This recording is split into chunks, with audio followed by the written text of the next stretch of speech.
At exactly 2:47 p.m. local time, 34 nautical miles southeast of Keshem Island, 12 Iranian Shahed 136 drones achieved something that hadn't been attempted since the Second World War, a coordinated kamikaze strike against a United States Navy destroyer in international waters.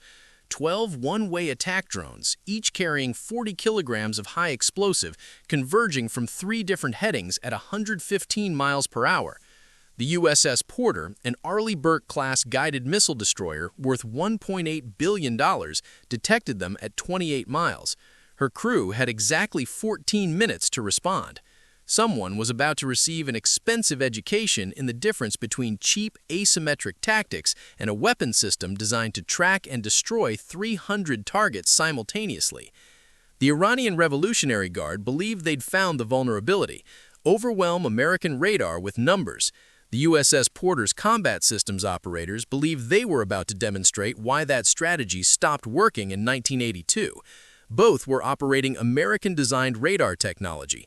One side was using it to guide crewed drones. The other was using it to orchestrate a defensive ballet so precise it could swat flies at 15 miles.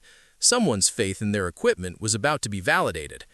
The Shahed 136 wasn't supposed to threaten billion-dollar warships. Iran had purchased the design specifications from Russia starting in 2022 as part of Tehran's pivot toward Moscow following Western sanctions. The Delta Wing design, simple GPS guidance, and commercial off-the-shelf components made each drone cost approximately $20,000 to produce. They'd been used extensively in Ukraine, targeting power infrastructure and military installations with mixed success. The drones the Porter faced that afternoon had been upgraded to the Shahed 136B variant in late 2024, enhanced GPS receivers, hardened components against electronic warfare, improved propulsion for extended range. These weren't sophisticated weapons. They were flying, improvised explosive devices with better navigation. Against static targets like buildings and bridges, they worked. Against a ship equipped with the Aegis Combat System operating in open water, they were about to discover what target-rich environment means from the target's perspective. The Porter wasn't built for fair fights. She was built to make fair fights irrelevant. Commissioned in 1999, hull number DDG-78, 4 LM2500 gas turbines generating 100,000 shaft horsepower, top speed over 30 knots, displacement 2,900 tons fully loaded. Inside her superstructure, the AN/SPY-1D phased array radar maintains constant 360-degree coverage out to 200 nautical miles. The system can track over 300 targets simultaneously while guiding dozens of missiles to intercept. The Combat Information Center houses 27 workstations where sailors orchestrate defensive responses faster than human reaction time allows. The ship's 96 vertical launch cells carry a mix of SM-2, SM-6, and Tomahawk missiles. Against 12 drones approaching at subsonic speed, those defenses were like using a flamethrower on mosquitoes. Effective, absolutely. Proportional, not remotely. The Shahed 136 versus the Arleigh Burke destroyer. Plywood and commercial electronics versus hardened steel and integrated sensor networks. A weapon designed to hit stationary targets versus a platform designed to shoot down supersonic anti-ship missiles in their terminal phase. The technological gap wasn't measured in years, it was measured in whole generations of warfare doctrine, like bringing a hang glider to an air show where the other guy flies an F-22. Here's the thing about Revolutionary Guard commanders operating under international sanctions and domestic political pressure. They don't calculate risk-reward ratios the way rational military planners do. Tehran needed a propaganda victory. The nuclear negotiations had stalled. Domestic protests were intensifying. American naval presence in the Gulf represented both a strategic threat and a political opportunity. Strike an American warship, even unsuccessfully, and claim you stood up to the great Satan. Survive the response, declare victory. Desperation follows its own terrible logic. 1447 hours. Detection. The Porter's AN/SPY-1D radar registers 12 small contacts 28 nautical miles bearing 315 degrees, speed 100 knots, altitude 500 feet, flying in spread formation. Immediate classification: unmanned aerial vehicles, likely hostile intent based on approach vectors. The Aegis system processes threat probability in microseconds. 12 contacts closing at convergent angles equals coordinated attack. Weapons-free authorization requested and granted in the time it takes to read this sentence. 1448 hours. The drones close to 24 nautical miles, range decreasing at 3.5 miles per minute. The Porter's electronic warfare suite activates. AN/SLQ-32 begins jamming GPS frequencies. Broadband noise fills the electromagnetic spectrum the drones use for navigation. What the Iranian operators launching from Qeshm Island didn't account for, the Shahed 136's hardened GPS receivers were hardened against commercial jamming, not against a system designed to blind Soviet cruise missiles during the Cold War. 3 drones immediately lose navigation.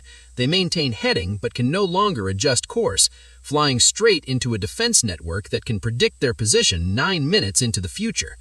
1449 hours, 20 miles. The Porter's Mark 45 5-inch gun transverses to bearing 315. The automated fire control system doesn't wait for human input. It calculates trajectory, wind, ship motion, and target velocity. First round fires. High-explosive, proximity-fused shell travels at 2,600 feet per second. Time to target, 11 seconds. The shell detonates 30 feet from the lead drone. Fragmentation shreds the plywood airframe. First kill. Cost of ammunition, $3,000. Value of target destroyed, $20,000. The math was working out in Iran's favor until you counted what happened next. 1450 hours, 18 miles. The remaining 11 drones continue inbound, split into 2 groups. 6 drones bearing 310 degrees, 5 drones bearing 320 degrees. Classic pincer approach. The Aegis Combat System treats this like a training exercise. 2 SM-2 missiles erupt from vertical launch cells. The missiles accelerate to Mach 3.5, climb to 40,000 feet, then dive toward their targets. Each SM-2 carries a 125-pound fragmentation warhead triggered by proximity fuse. First missile detonates at 16 miles, 3 drones destroyed in a single explosion.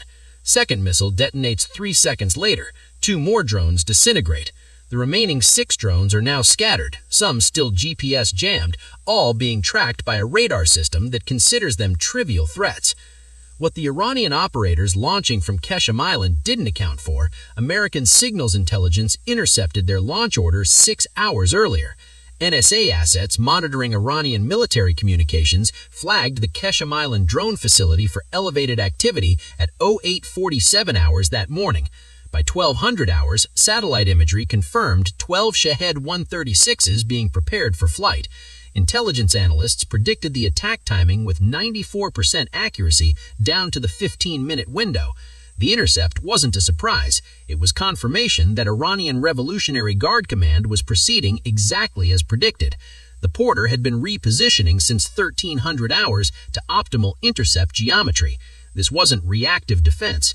This was a demonstration scheduled in advance. 1452 hours, 12 miles, 6 drones remaining. The Porter's Phalanx CIWS system activates.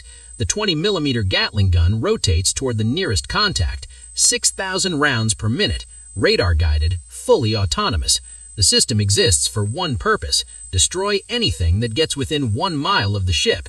First drone enters the engagement envelope at 1.2 miles. The Phalanx opens fire. Tungsten penetrator rounds create a wall of metal. The drone flies into the stream and disintegrates. Debris splashes into the ocean 800 meters from Porter's bow. 1453 hours, 9 miles, 5 drones. The Mark 45 gun is firing continuously now. 1 round every 3 seconds, each shell adjusted for the next target. The automated fire control doesn't miss. It can't. The mathematics of interception are too precise. 4th drone destroyed at 8 miles, 5th drone at 7.5 miles, 6th drone at 6.8 miles. 1454 hours, 5 miles, 3 drones remaining. These are the ones that lost GPS guidance early, flying straight, no evasive maneuvers, no course corrections. The Phalanx tracks them with mechanical precision. The 20mm cannon fires. First drone destroyed at 3.2 miles, second drone at 2.8 miles. The final drone makes it to 1.9 miles before the Phalanx reduces it to falling debris. 1457 hours, mission complete. 12 drones launched, 12 drones destroyed. Closest approach, 1.9 miles. 0 damage to Porter, 0 casualties. The destroyer's combat systems log the entire engagement automatically, every sensor reading, every weapons release, every intercept. The data uploads to 5th Fleet headquarters via satellite link. Analysis begins before the last debris hits the water. If you're enjoying this breakdown of modern naval defense systems, hit that subscribe button now. You won't want to miss what happens next. The cost analysis writes itself. Iran expended 12 Shahed 136 drones. Production cost $240,000 total. They revealed their Qeshm Island launch facility's exact coordinates and operational procedures. They demonstrated their drones can be jammed, tracked, and destroyed with 100% success rate. The United States Navy expended 2 SM-2 missiles at 2.4 million